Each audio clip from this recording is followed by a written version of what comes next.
ca réew Maroc buur ba di Mohamed VI daal dina jël ndogal wax ñi nga xam ne ñooy marocain yi ci li jëm nag ci tabaski bi nga xam ne dina am ci ndorteelu weeru juin wax na leen ne de li jëm nag ci ñàkk bi nga xam ne xar mu ngi fay commencé ñàkk wala di manqué foofee te la ko waral nag moom mooy maral bu métti bi nga xam ne moo dal royaume chérifien ak li nga xam ne mooy njëgub xar ya cher na lool ba wax na ne daal jamono yi seen réew mu ngay jànkonteel ak maral bu métti li jëm nag ci wàllub économie daal dina nermeelu ca li jëm nag ci wàllub dundu ga métti na lool ba tax na nag buur ba dee kàddoom ya ki nga xam ne mooy ministre bu yore wàllub affaires religieuses moom moo àddu di ni mel démb ci bésub alarba bi ca télévision publique ba buur bi wax na ne ren jii de bu kenn nag daal di tabaski ca fa nga xam ne moom mooy réew Maroc maanaam bu kenn daal di ren di xar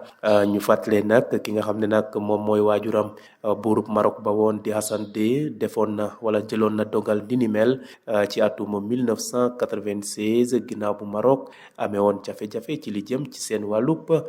jur yooyee. des ba léegi ca fa nga xam ne mooy Afrique du Nord mbir ya nga xam ne ñoo amee ca Soudan amoon taxoon na nag ba démb ci bésub alarba bi ñaar fan ak juróom benn ci weeru février conseil de sécurité des nations unies doon ca àddu wax na ne nag xeex ba daal dina jural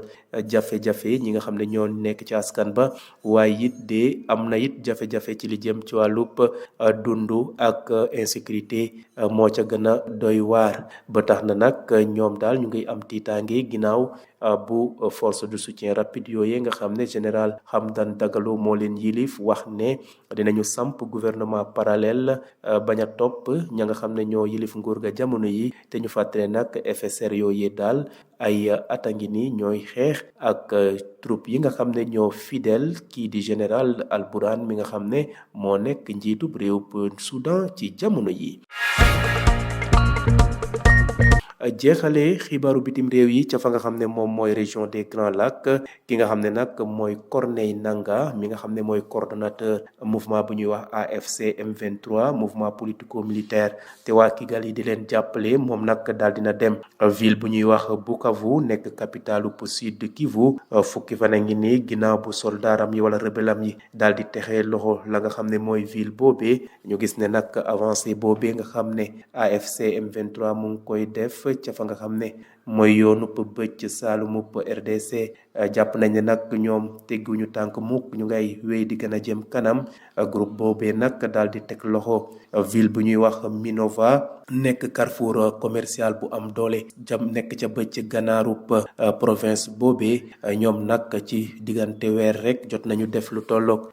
téeméer ak juróom fukki kilomètre daal di egg fi nga xam ne moom mooy Bukavu ginnaaw loolu nag donte ne armée congolaise mu ngay amal ay bombardement jëmale ci ñoom ak renfort soldaaru burandais yi teewul nag ñi nga xam ne ñooy waa M23 ñu ngay wéy di am tànkum kanam ngir daal lañu bëgg a tekk Kinshasa loxo loolee de moo leen yitteel. Mohamed VI,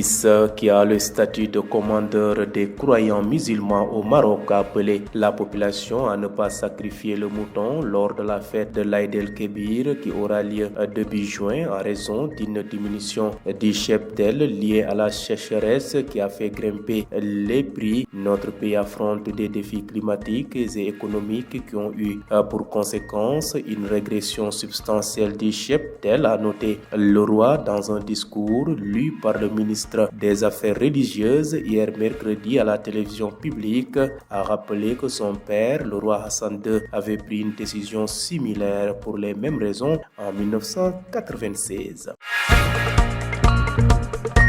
Restons toujours en Afrique du Nord où la situation au Soudan a été le centre des préoccupations du Conseil de sécurité le mercredi 26 février. D'abord, la situation humanitaire alors que la guerre ravageant le pays depuis presque 2 ans a fait des dizaines de milliers de morts et poussé la moitié du pays dans une insécurité alimentaire aiguë, mais aussi la situation politique avec la déclaration de la création d'un gouvernement parallèle par les paramilitaires des forces de soutien rapide qui se battent contre l'armée soudanaise dirigée par le général Al Burhan. Bouclons ce rapide survol de l'actualité internationale dans la région des Grands Lacs où Corneille Nangaa, coordonnateur de l'AFC M23, mouvement politico-militaire soutenu par Kigali, est arrivé à Bukavu, capitale du Sud Kivu, 10 jours après que son groupe a pris le contrôle de la ville. Cette avancée marque une nouvelle étape dans la progression de l'AFC M23 qui semblait continuer sa route vers le sud. Le groupe s'est d'abord emparé de Minova, un important carrefour commercial au nord de la province, avant de parcourir 150 km en un mois, atteignant Bukavu. Ni les frappes de l'aviation congolaise ni les renforts burundais n'ont permis de freiner cette progression.